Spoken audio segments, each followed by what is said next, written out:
Olá, meus amigos, tudo bem? Eu sou o Paulo Portinho, estou falando aqui no meio dessa quarentena, com cabelo de quarentena, né? Aqui com esse bonezinho para esconder. Não vê um barbeiro tem mais de, sei lá, 60, 70 dias.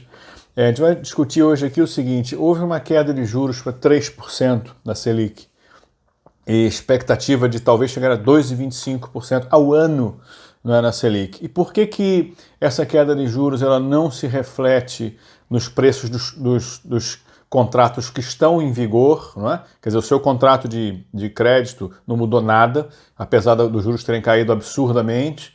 E por que que isso não se reflete nos novos contratos? Por que está tão difícil para a gente conseguir um financiamento barato, mesmo com essa taxa de juros tão baixa, não é? E me acompanha para a gente entender o que está acontecendo.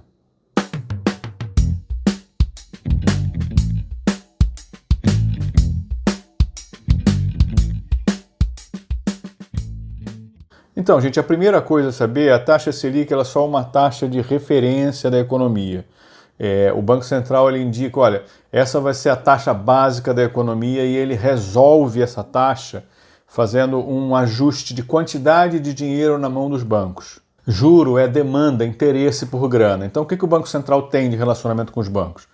Se ele acha que os bancos estão precisando de dinheiro, ele faz o quê? Ele compra título público do banco para entregar dinheiro. Ou ele faz o que a gente afrouxa, por exemplo, os compulsórios. Então o banco tem que deixar, por exemplo, 25% ou 30% dos depósitos ali, ele baixa para 25%. Então aquilo libera uma fortuna. Porque o banco ele não pode usar todo o dinheiro que ele tem. Ele tem que manter algumas reservas do Banco Central, que são as reservas prudenciais. Então essa é a jogada do Banco Central para garantir que essa taxa de 3% vai ser cumprida. Tá? A taxa de curto prazo, a taxa de um dia, a taxa Selic é meta diária. Tá? Eles fazem esse ajuste diariamente. No caso específico das taxas de longo prazo, ele depende do interesse de quem está com os títulos no mercado hoje e de quem entrar nos leilões. Mas vamos focar nessa taxa de 3% que o Banco Central consegue. É taxa de curtíssimo prazo. Os seus contratos atuais, eles não vão ter nenhum impacto nessa oscilação de taxa de juros.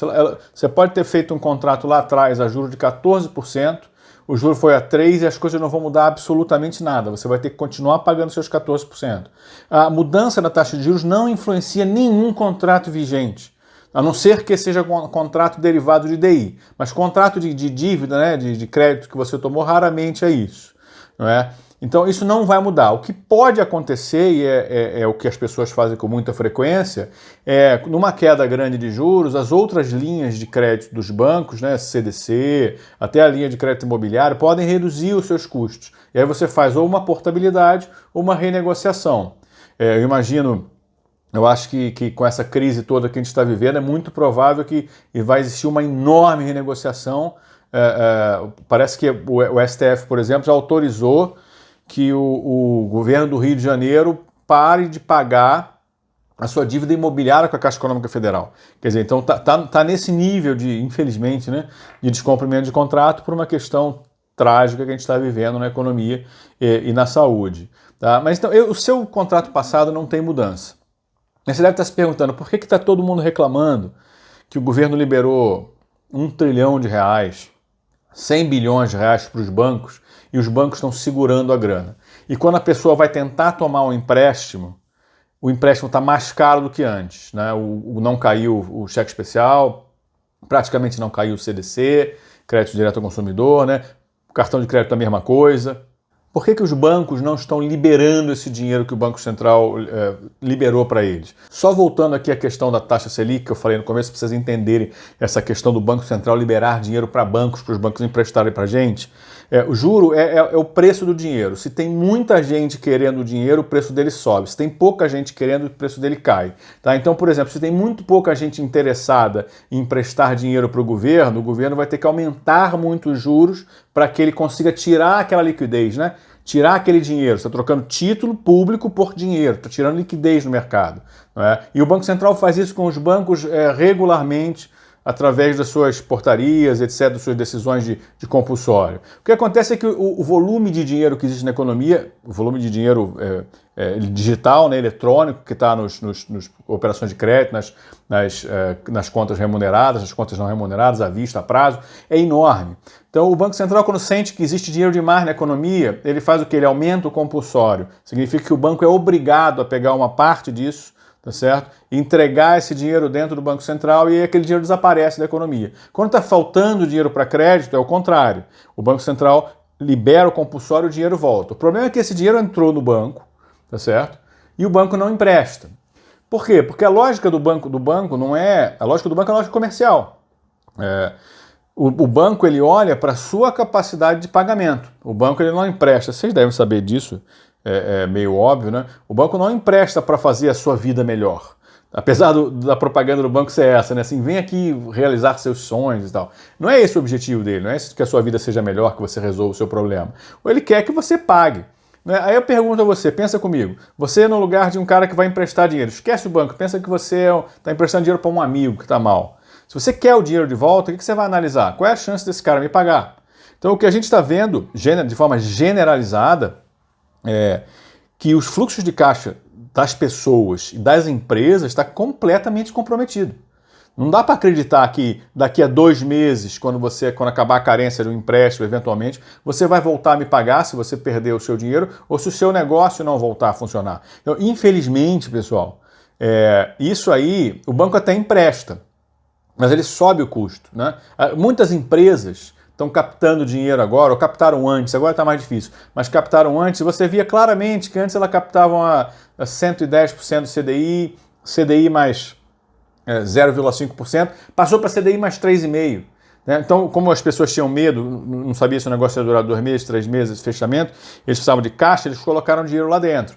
Agora, o que acontece é o seguinte, se essa grana não for para as empresas não conseguem pagar suas contas.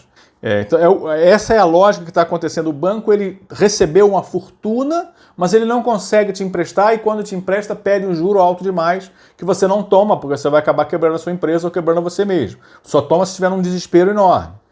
Como é que a gente resolve isso, pessoal? Quer dizer, o Banco Central está liberando dinheiro, liberando compulsório para ver se o banco empresta. O problema é que o banco ele não pode deliberadamente agir para perder dinheiro. É melhor que, por exemplo, o Itaú, várias empresas fizeram isso, né? É melhor que ele pegue do lucro dele, do reserva dele e doe o dinheiro, do que ele haja no interesse contrário da lógica econômica dele. Porque senão ele pode quebrar. Se ele simplesmente parar, fechar os olhos para as regras prudenciais, ele pode chegar ali adiante e falar assim, caramba, gente, eu não imaginava que a inadimplência ia de 5% para 25%.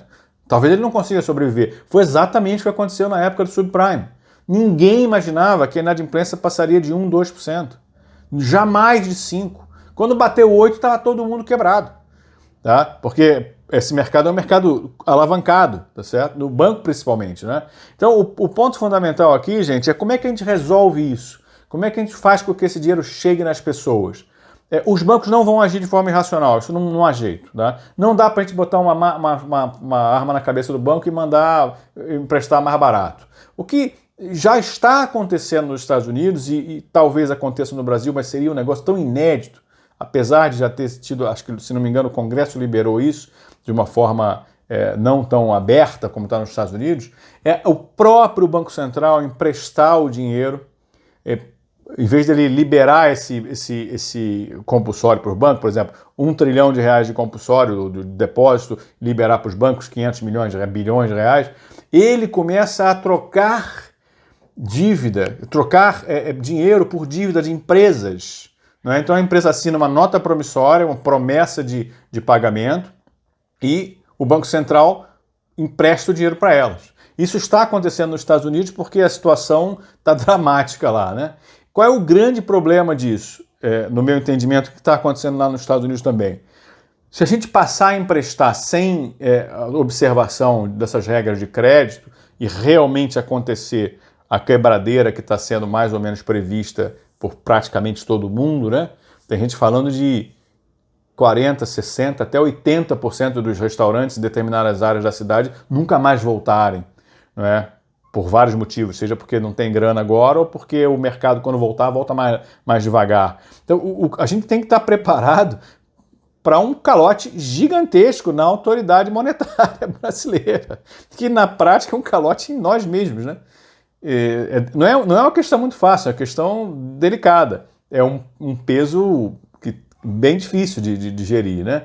Então, em essência, o nosso problema para não transferir esses 3% para as pessoas é porque o banco ele não faz caridade. Se ele olhar para você e falar assim, cara, não vai me pagar, ele não vai te emprestar nem barato e nem caro, ou então vai emprestar muito caro, que é o caso dos agiotas, das financeiras, que emprestam 12, 13, 15%. Se você pagar 5% e não pagar o resto, o cara já recebeu quase tudo que ele precisa. Tá? Em essência é isso. E a gente tem que torcer.